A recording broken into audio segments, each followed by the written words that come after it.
les experts, ceux qui maîtrisent totalement leur sujet, ont parfois l'impression et le ressenti de ne rien connaître à ce sujet. Et à contrario, ceux qui n'y connaissent rien fanfaronnent sans fin sur des sujets finalement qu'ils ne maîtrisent pas. Ce que l'on appelle l'effet Dunning-Kruger, qui a complètement modélisé cela.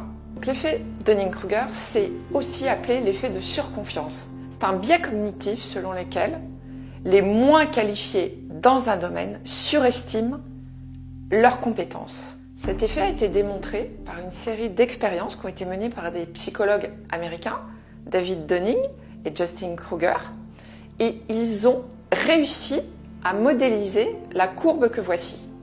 Donc vous voyez que dans cette courbe, nous avons en abscisse la compétence et en ordonnée la confiance. Et donc d'un côté, en termes de compétences, nous avons les débutants, et plus on avance dans la compétence, plus on devient un expert.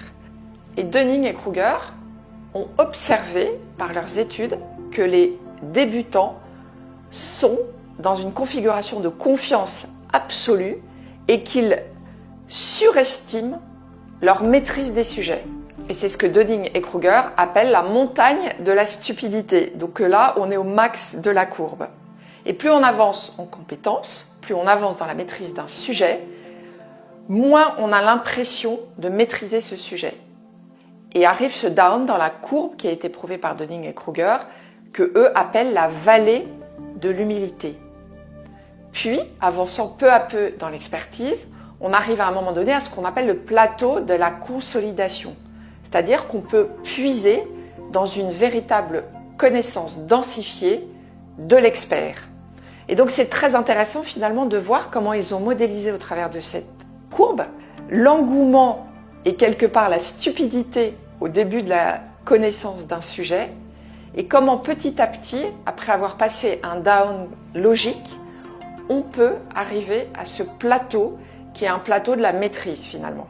Et ce qui m'intéresse le plus finalement au-delà de cette courbe, c'est le corollaire de cette étude, c'est-à-dire que les experts, ceux qui maîtrisent le mieux leur sujet, ont tendance à sous-estimer leurs connaissances et à penser que ce qui est simple pour eux l'est aussi pour les autres.